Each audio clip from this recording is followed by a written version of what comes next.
tal? Muy buenas noches. Es miércoles de Todos, Todas tenemos una opinión en su mesa de análisis internacional. Me da muchísimo gusto darles la bienvenida. Yo soy Cinti Ramírez Reyes, soy internacionalista y les invito a que veamos los temas para hoy.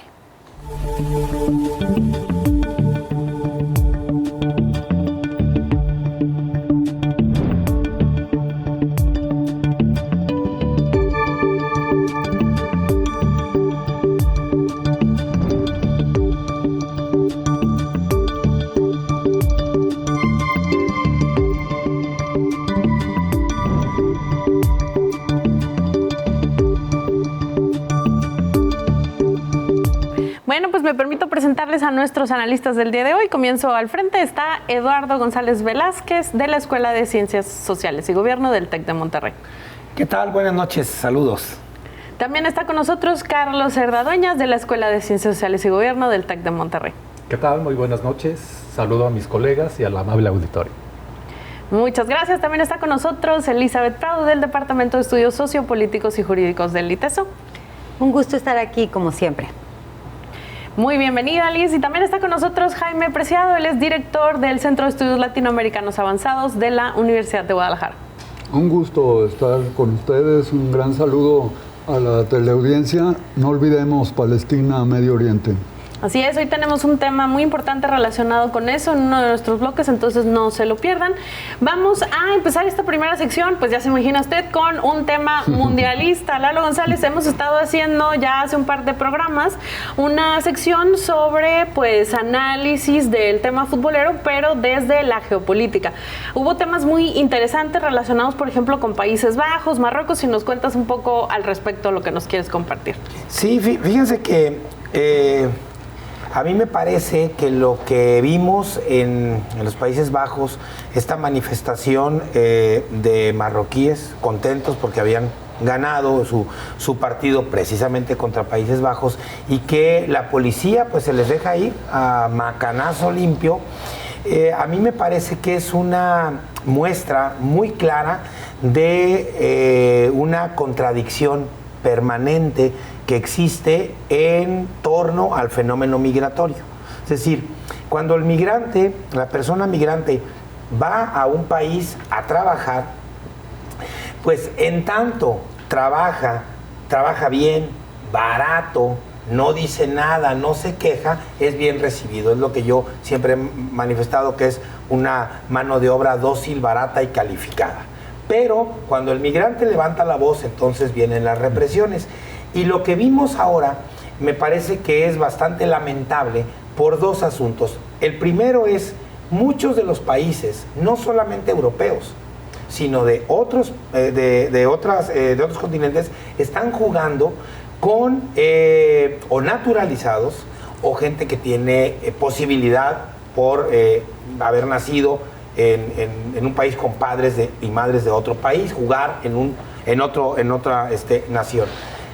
Pero cuando en los países donde pierden con alguna nación que tiene población migrante, ahí la represión viene muy dura. O sea, mientras hay jugadores que están representando, ya sea a Francia o a Inglaterra o a cualquier otro país o a México, aunque no hayan nacido en esos países, son bien recibidos.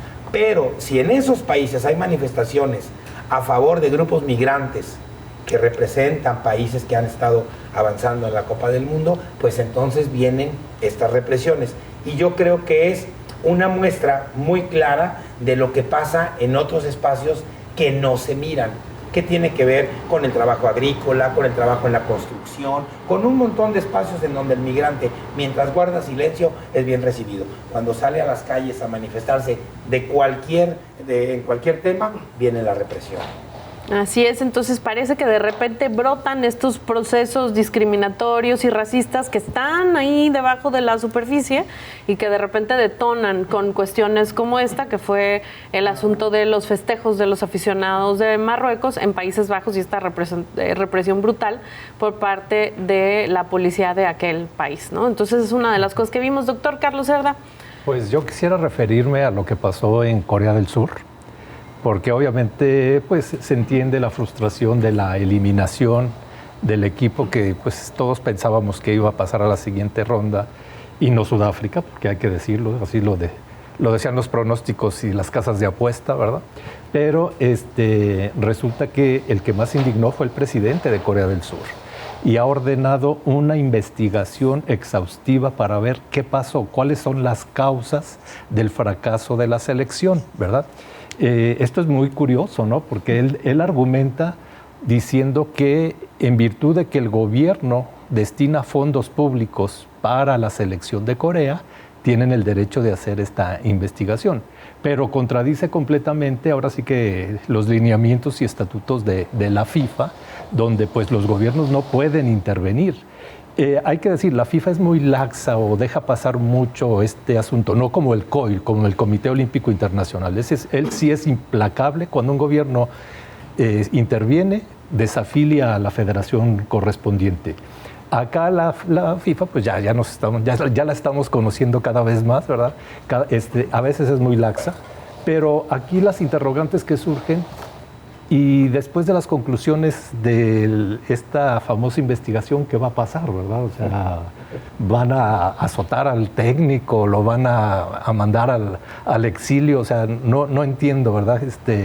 Toda esta dinámica, pero de alguna manera pues sí refleja esa palabra que yo mencionaba, la frustración de no haber podido avanzar en las rondas clasificatorias. Y tremendas, doctor, ¿no? También las imágenes del técnico llegando al aeropuerto, a su país.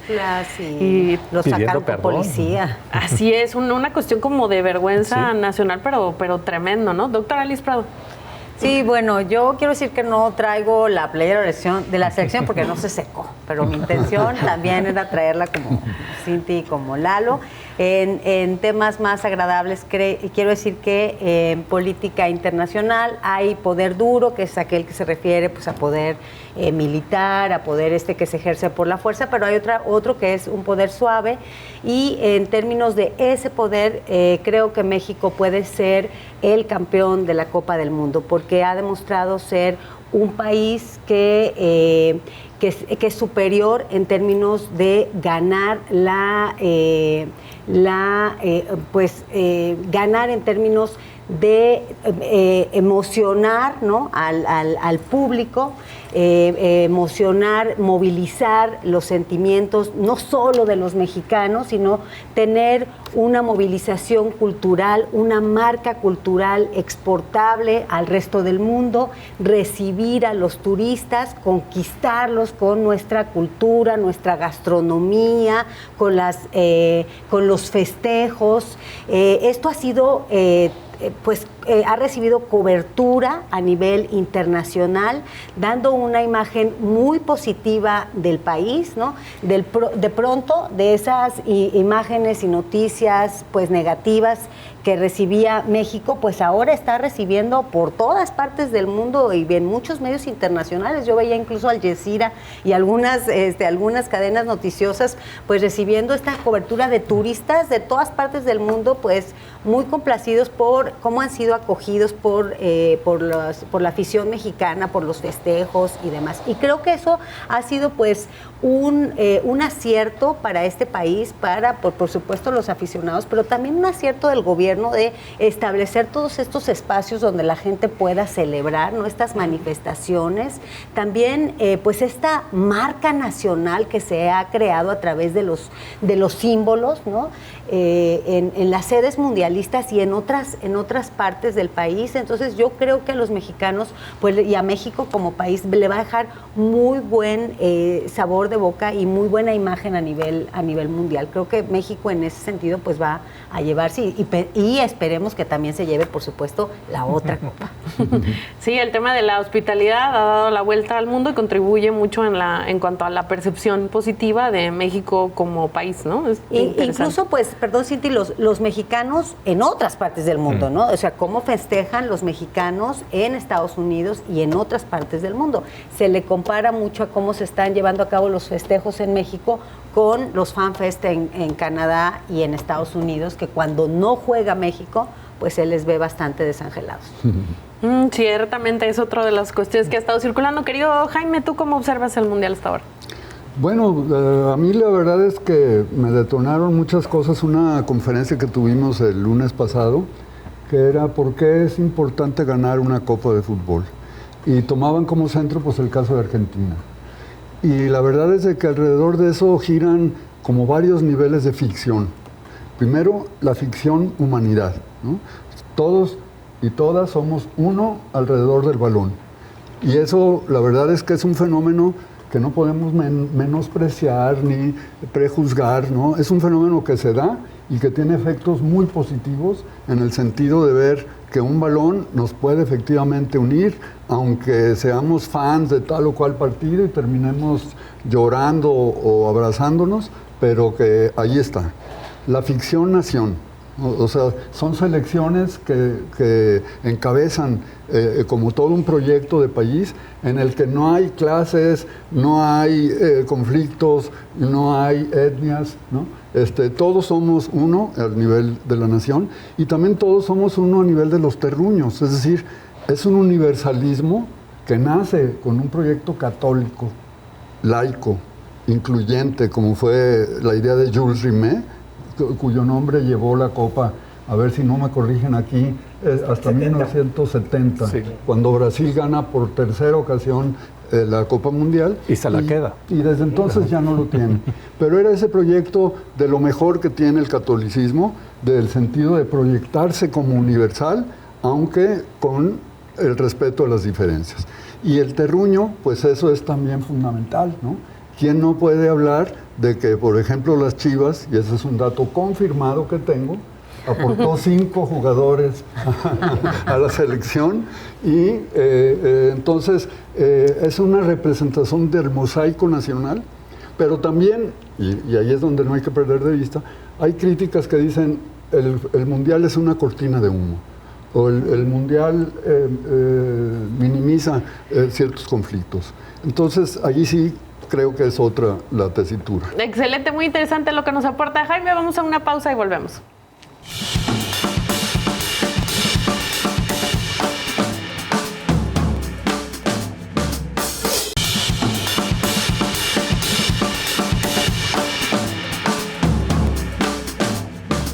Nos quedamos hablando de geopolítica y fútbol con una reflexión muy bonita y muy interesante por parte de Jaime Preciado. Si quisieras cerrar la idea. Bueno, sí, a lo que iba es a que más allá de todo ese fenómeno tan complejo que nos une alrededor del momento de la felicidad, el momento del logro, el vernos representados en empresas, en el mejor sentido de la palabra, remuneradoras para tu existencia, está también el hecho de que hay cuestiones geopolíticas muy evidentes, ¿no? Por ejemplo, el hecho de que Irán haya tenido que estar en Tijuana y ahí varios días cuando le tocaba jugar a Estados Unidos y regresar a dormir ahí, o el hecho de que comentamos, ¿no? El que representaba a Patricio Lumumba, ¿no? Para hablarnos de que el fútbol también tiene un precedente colonial, o el hecho mismo de las madres de desaparecidos y desaparecidas que no dejan de perder de vista que es una cuestión que nos une, pero que hay que reflexionar más allá de eso que nos une. Y por último, la diferencia entre ser antifutbolero y ser anti-FIFA. Me parece que esto nos está dejando en claro que a muchos nos sigue gustando mucho el fútbol, pero no nos gusta la FIFA para nada, en el sentido de la mercantilización que se ha hecho de esto, y que bueno, al momento de que tratemos el tema de Venezuela, pues veamos que la FIFA no se ha pronunciado más que por hacer algunas consignas, pero no ha donado un solo céntimo para la reconstrucción de Venezuela. Así es, pues me enlazo con esta última idea de Jaime Preciado. Justamente queremos hablar sobre la crisis tremenda por los terremotos en Venezuela. Pues ya más o menos hace una semana de estos terremotos que se sucedieron, 7.2, 7.5, en intensidad, una cuestión tremenda. Estamos hablando al momento en cifras oficiales de alrededor de 2.000 fallecidos, más de 10.500 heridos. una cifra que ronda al menos los 16,000 damnificados. Querida Liz Prado, quisiera ir contigo para empezar con este tema de esos 16,000 afectados. Un cálculo es que más o menos 39% permanece en las calles y espacios públicos. Es una verdadera situación de emergencia. Sí, creo que no debemos perder de vista que Venezuela ya arrastraba una situación muy adversa por las condiciones precarias en que se encontraba su sistema de salud, ¿no? El sistema de vivienda, un país golpeado por crisis económicas pues de casi 2 décadas o por ahí, ¿no? En la que había pues que había desplazado a una proporción importante de la población, que se reportaban ya también apagones, falta de alimentos, falta de medicinas, etcétera, etcétera. Entonces, creo que esa es una condición muy, muy importante, porque entonces no hay que perder de vista que la crisis actual también nos va a conducir a retos muy significativos de reconstrucción, ¿no? Entonces, no nada más es esta crisis presente, sino también la futura, la que se avecina, que va a ser pues brutal en términos pues de la reconstrucción. Creo que la cooperación internacional es fundamental, es clave para poder hacer frente a esta emergencia. El Estado, por supuesto, se ha visto rebasado, es insuficiente cualquier acción que un Estado pueda llevar a cabo en este contexto, porque la magnitud de la tragedia es absolutamente, o sea, es inimaginable, ¿no? Yo he escuchado a algunos reporteros que decían, es que no es ver qué edificios se cayeron, sino cuáles siguen de pie. Y en ese sentido, pues es un desastre tremendo, porque conforme los días pasan, pues se agravan las condiciones, no solo para rescatar a las personas, sino también para hacer frente a los que están fuera, ¿no? Para atender a los heridos y para hacer frente a la vida cotidiana, ¿no? Yo creo que se trastoca la vida, se trastoca la educación, los trabajos, la economía, el comercio, las escuelas. Entonces, pues es una situación muy compleja. Sí se ha enviado ayuda de muchísimos países, incluyendo México, por supuesto, y han estado rescatando a muchísimas personas, pero nunca va a ser suficiente. Entonces, pues la invitación, por supuesto, es a donar. Lo que puedan, cualquier cosa aporta. Así es, en ese sentido, por ejemplo, OCHA de Naciones Unidas tiene una página que tiene que ver con un fondo para Venezuela. Lalo González, ¿una crisis sobre otra crisis?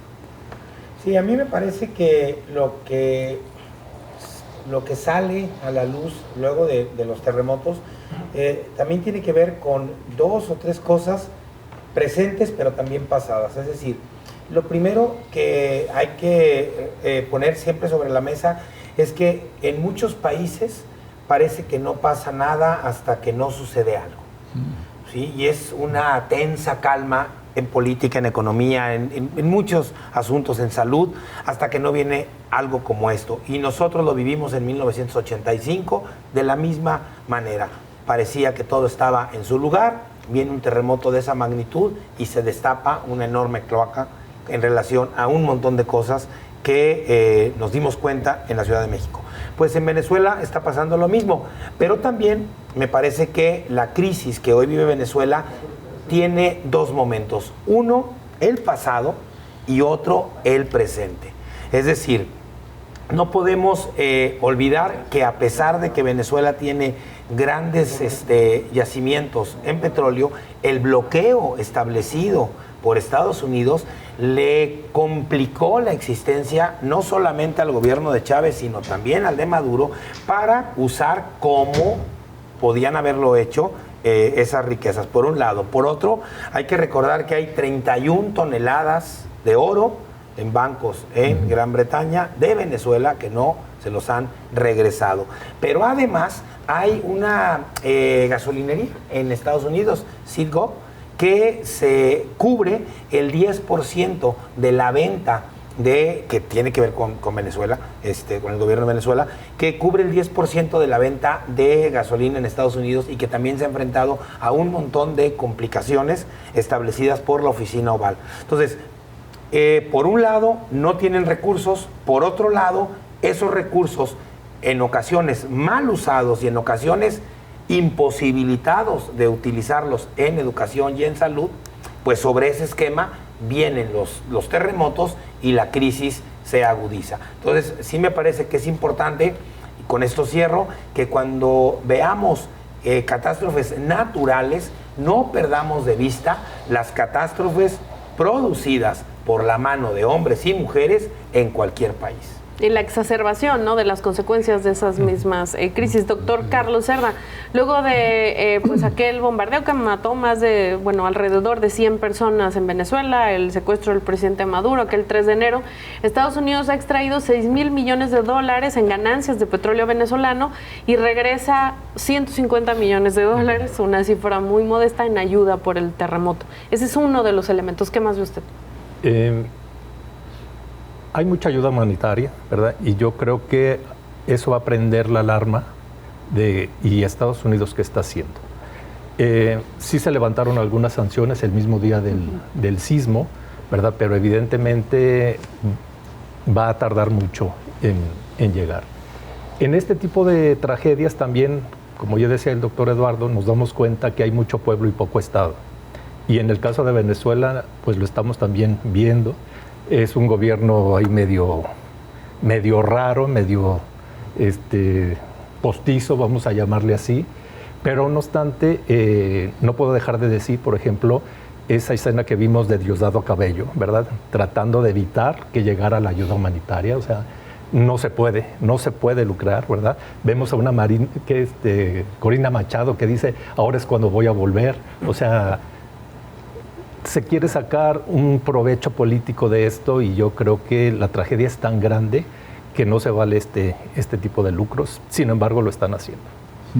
Es tremendo, Jaime. Vimos imágenes terribles, sobre todo el daño concentrado en el norte, en unas partes del centro de Venezuela, pero más allá de Caracas, el tema de La Guaira es abrumador. Hablaban de cifras, por ejemplo, de 100 niños que no encuentran en una escuela de béisbol. Es una cuestión terrible. La ONU, a través del Programa de Naciones Unidas para el Desarrollo, estima un daño material de más o menos 5.800 millones de euros, que desde luego pues van a requerir reconstrucción, etcétera. ¿Cómo ves tú el tema Venezuela? Bueno, indudablemente que todos estos eventos que se le atribuyen a la naturaleza son históricamente formados por la propia humanidad, es decir, es lamentable tener que hablar sobre esto, pero cuando no hay buenos reglamentos de la construcción, cuando no hay una buena organización de la seguridad civil, ¿no? Todo eso hace que nos encontremos muy vulnerables frente a esto, pero también permite hacer ese descubrimiento maravilloso de que reemerge la llamada sociedad civil. Es decir, el 85 mexicano es indisociable del 88 electoral. Y acá en Venezuela yo creo que buena parte de la pregunta es, estos sismos tan dramáticos van a poder abrir una ventana de posibilidades para empoderar a la sociedad civil y en esa medida privilegiar los espacios públicos sociales en lugar de los espacios públicos estatales. Y si esto es así, ¿qué resultados va a tener?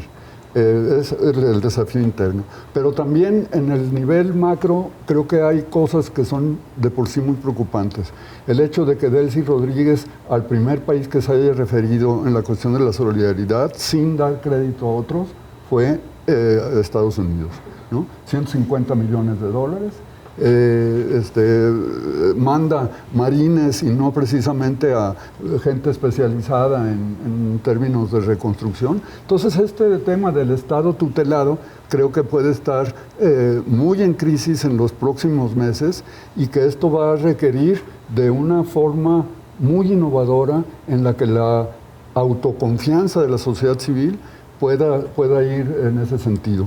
Y ahí sí creo que el gobierno venezolano, con la idea del poder popular, tiene un cimiento que puede ser recuperado para un empoderamiento de la sociedad civil. Pues esperemos que sí, querido Jaime. Pues hacemos un llamado a que acudan a los centros de acopio más cercanos a ustedes y que busquen maneras oficiales, seguras de donar al pueblo venezolano, a quienes enviamos un abrazo. Vamos a una pausa y volvemos.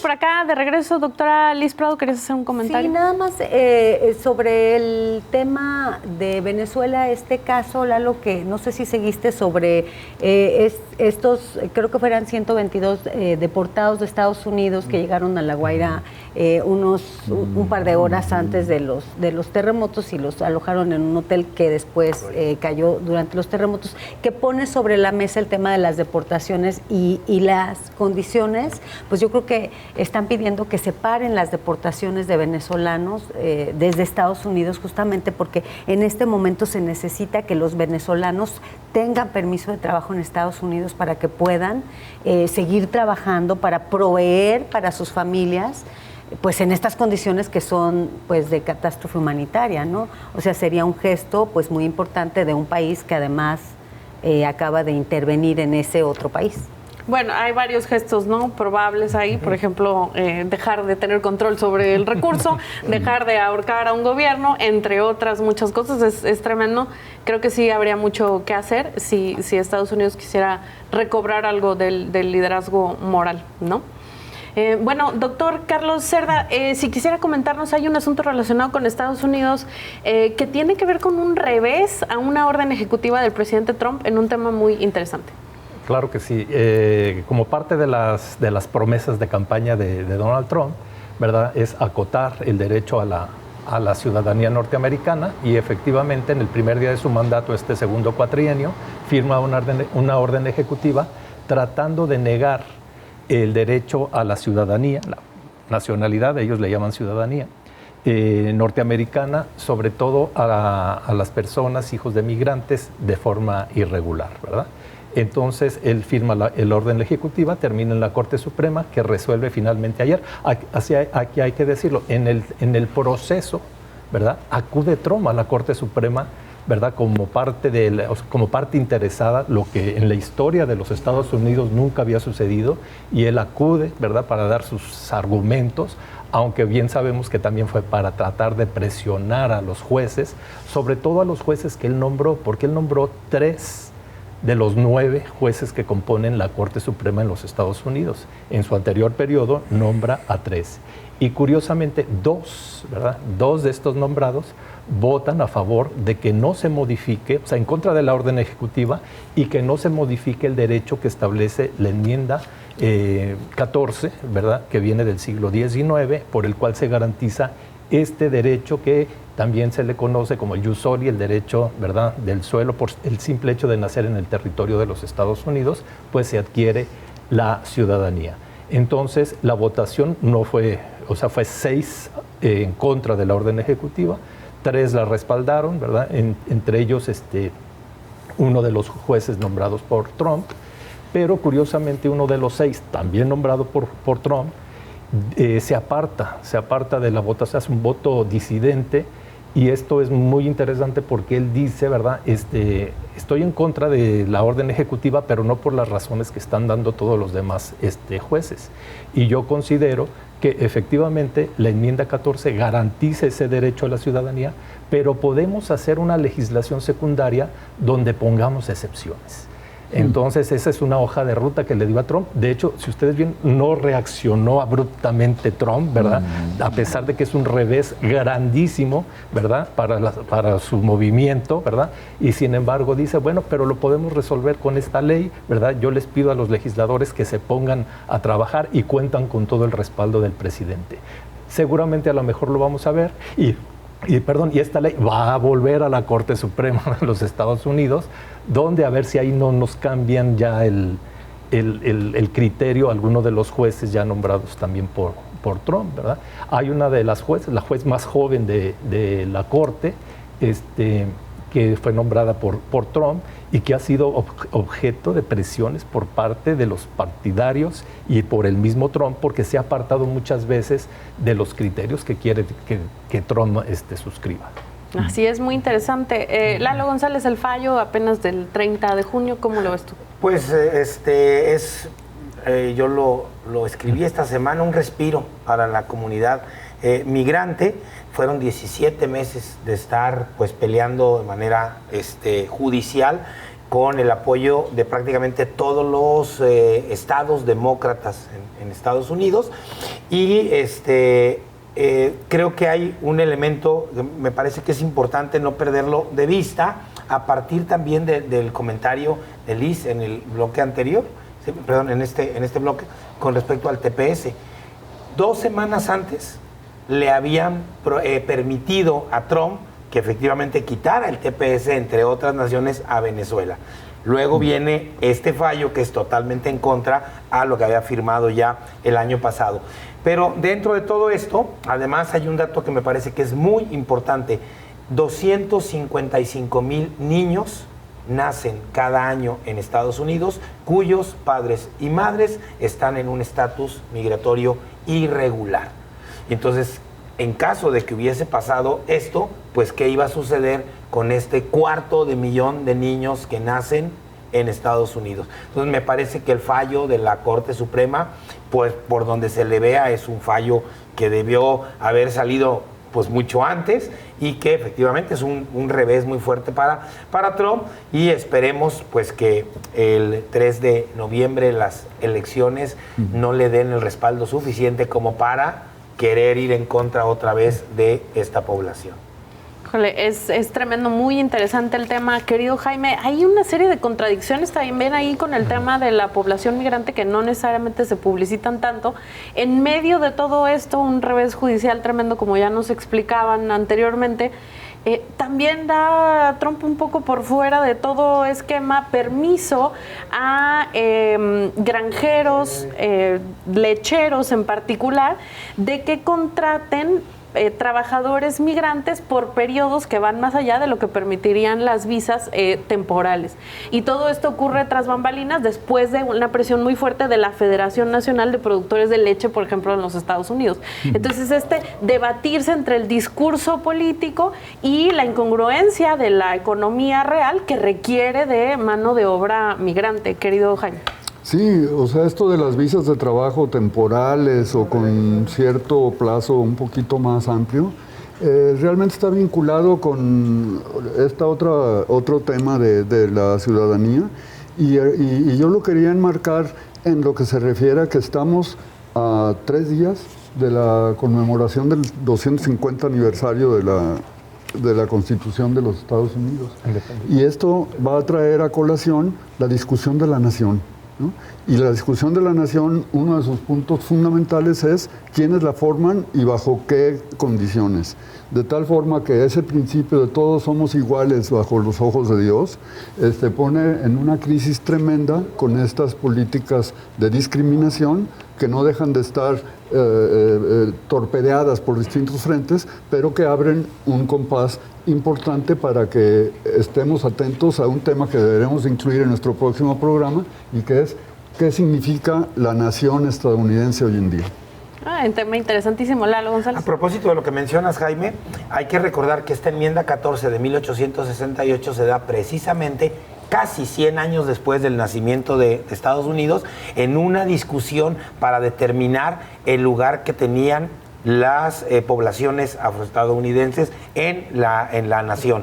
Y precisamente para darles la ciudadanía se establece esta enmienda 14, ¿sí?, en 1868, a partir precisamente de esta discusión, que además no es la única. Después, al inicio del siglo XX, viene otra nueva discusión sobre el papel de los migrantes en la formación y consolidación de Estados Unidos, cosa que se da nuevamente 250 años después de su nacimiento.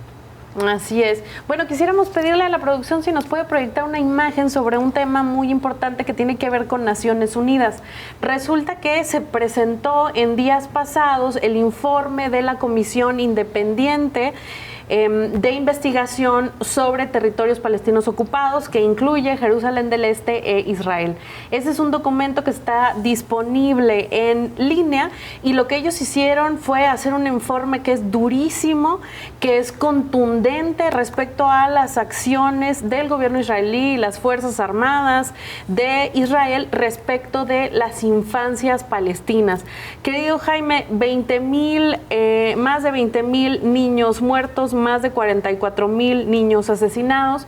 Concluye este informe de manera muy cruda que hay un ataque deliberado por parte de las Fuerzas Armadas de Israel contra las infancias en Palestina. Habla de cuestiones tremendas como tortura, trato cruel, inhumano y degradante, violencia sexual, violencia de género, detenciones arbitrarias. Todo esto, dicen, es un patrón de destrucción de la infancia palestina y eso es parte del proceso de genocidio. Sí, lo que es muy dolorosamente dramático de este informe es que no sea solamente las víctimas casuales, ¿no?, que pueden implicar bombardeos indiscriminados, sino que es la documentación de cómo un ejército deshumanizado apunta a víctimas infantiles e inclusive sufren maltratos y formas de torturas y otra serie de condiciones que hacen aquello algo absolutamente condenable, ¿no? Y eso pasa en Gaza, pasa en Cisjordania, pasa en Jerusalén del Este, está pasando en Líbano actualmente, sin que haya, sin embargo, el contrapeso institucional en la Corte, en los tribunales internacionales, como para frenar todo esto, porque ahí está el diagnóstico, ahí está el drama, pero lo que no tenemos es cómo contener esto que parece como que se está saliendo de las manos, inclusive de Estados Unidos, ¿no?, al no someterse a las cuestiones de los acuerdos de entendimiento que ponían como condición la detención del fuego en el caso del Líbano. Híjole, bueno, pues vamos a seguir hablando sobre este tema. Vamos a una pausa y regresamos.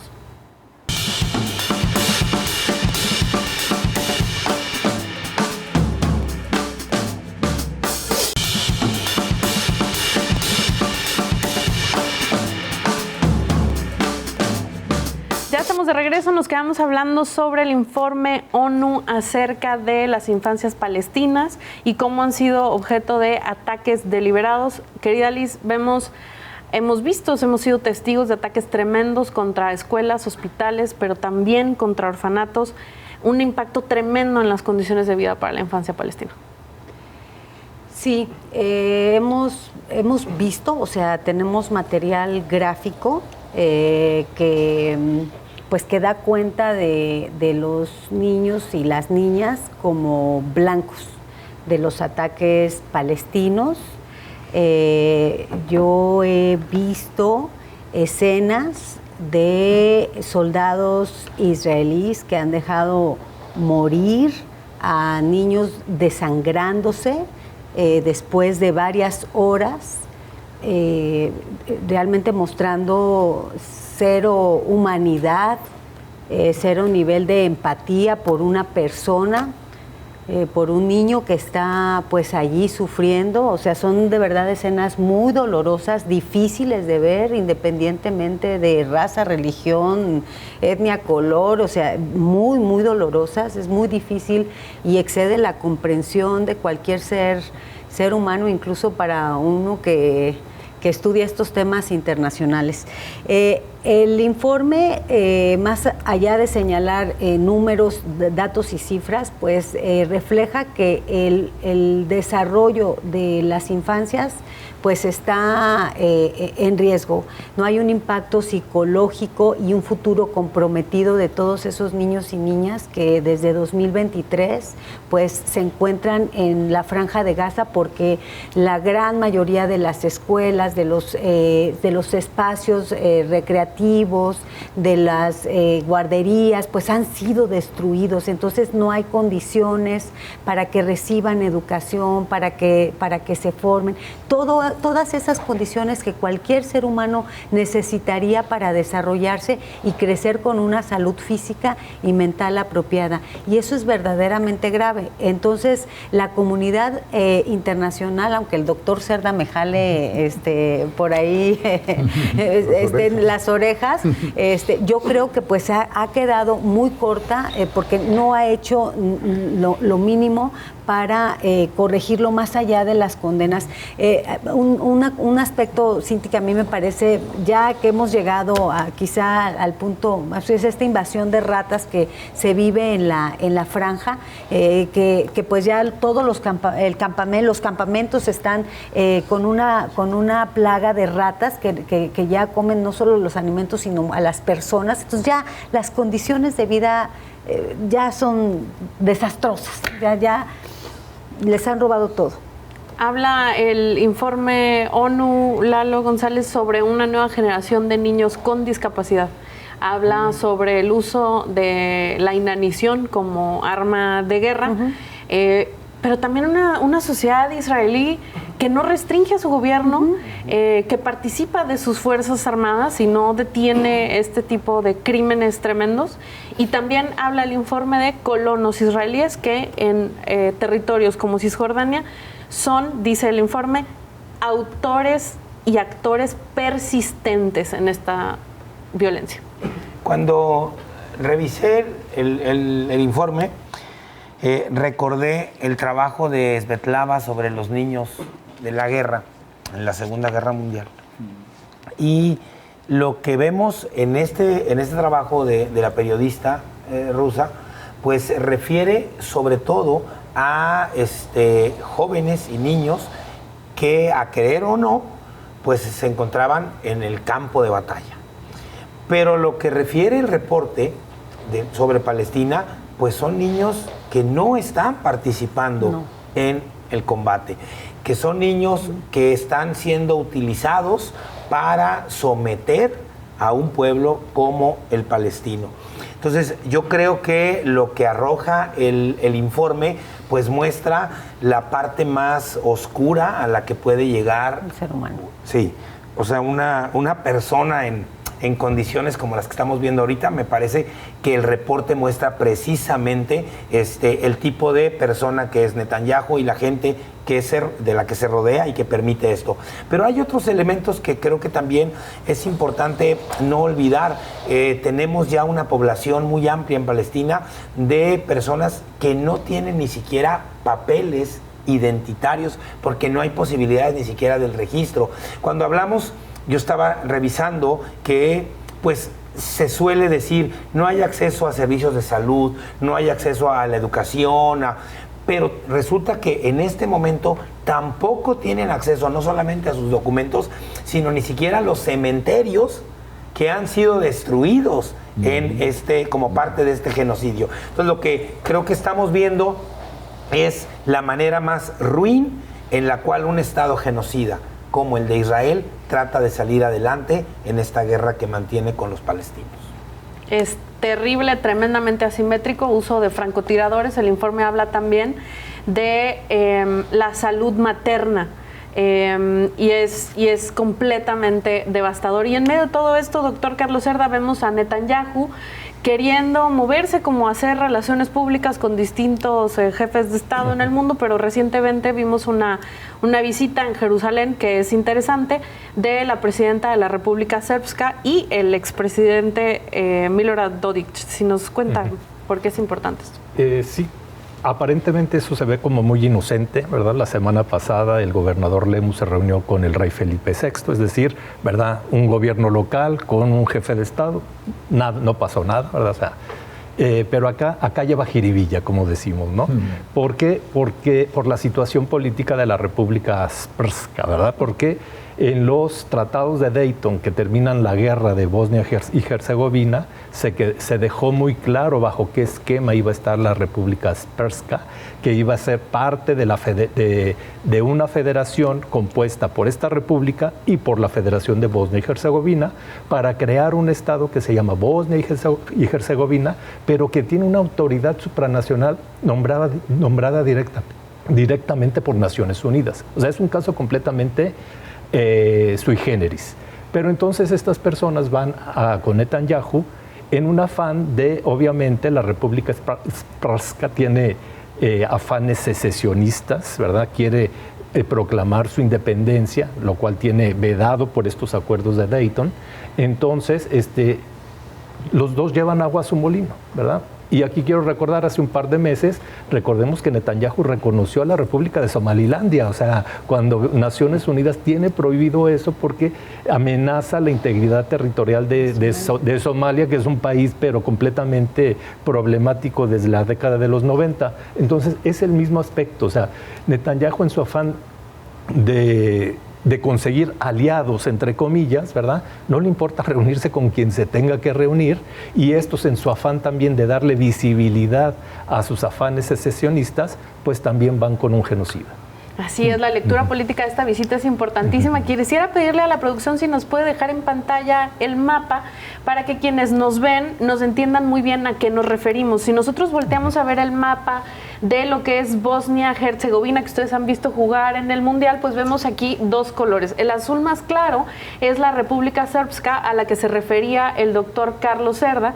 En estos acuerdos de Dayton que dan fin a la guerra de Bosnia, que termina en el 95, se acuerda que este va a ser uno de los entes, junto con el ente que ustedes ven en azul oscuro, que es la Federación de Bosnia y Herzegovina, y entre los dos van a formar la República de Bosnia y Herzegovina, como bien comentaba el doctor. Lo que es interesante es que pues quienes son líderes de esta república en azul claro, digamos, forman parte del Ejecutivo de Bosnia-Herzegovina. Es un caso completamente atípico, como decía, hay 3 presidentes. Uno es de República Srpska, ¿no? Y es quien va y visita a Netanyahu. Y además, en la fotografía más o menos se puede apreciar que ponen solamente la bandera de República Srpska y no la de Bosnia-Herzegovina, que es la del país al que ellos pertenecen, ¿no? Y eso provoca pues una protesta enérgica del ministro de Asuntos Exteriores de Bosnia.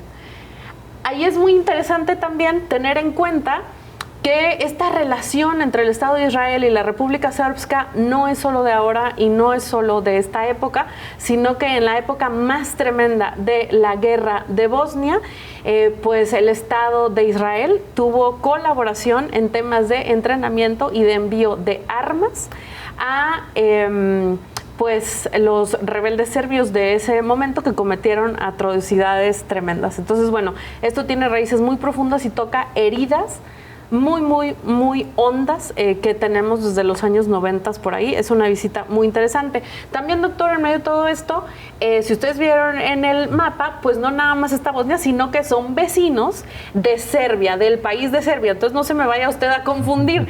Resulta que en el país de Serbia, pues el titular del Ejecutivo, Aleksandar Vučić, ha dicho que va a renunciar, pero que quiere ser candidato. Bueno, renuncia como presidente, pero quiere presentarse a elecciones. ¿Qué pasa ahí, doctor? Bueno, ahí hay que decir que este presidente gobierna desde el 2013, ¿verdad? Pero en noviembre del 2024 resulta que en la estación ferroviaria de Novi Sad, que es la segunda ciudad en importancia de Serbia, se caen unas marquesinas construidas por el gobierno de Vučić y matan 16 personas. A partir de ahí ha habido una serie de protestas buscando la renuncia del presidente y no se han logrado. Generalmente estas protestas son de los estudiantes que incluso han tomado las universidades públicas de ese lugar, y más o menos a las 8 o 9 de la noche ellos cierran las calles de las ciudades con los contenedores de basura y no dejan, de hecho ya se hizo costumbre, uno ya sabe que van a cerrar, dónde van a cerrar para tomar rutas alternas, por dónde va a pasar el transporte público y todo, y sin embargo su movimiento como que si bien no se ha desgastado, tampoco ha tenido un resultado favorable. Sin embargo, sorpresivamente ahora Vučić, ¿verdad?, anuncia y dice en los próximos días, porque no da fechas, ¿verdad?, voy a renunciar, vamos a convocar a elecciones extraordinarias y muy posiblemente yo me postule como primer ministro, lo cual va a ser un termómetro para ver si realmente tiene el apoyo de sus seguidores o realmente estos movimientos en su contra tienen mayor respaldo popular. No olvidemos también que Serbia está en la lista de los que quisieran entrar a la Unión Europea y esto puede... Nos quedamos con eso, doctor. Muchas gracias a ustedes por vernos el día de hoy. Nos vemos la semana que viene y nos vamos a actualizar también sobre Estados Unidos e Irán. No se lo pierdan. Muchas gracias a todos.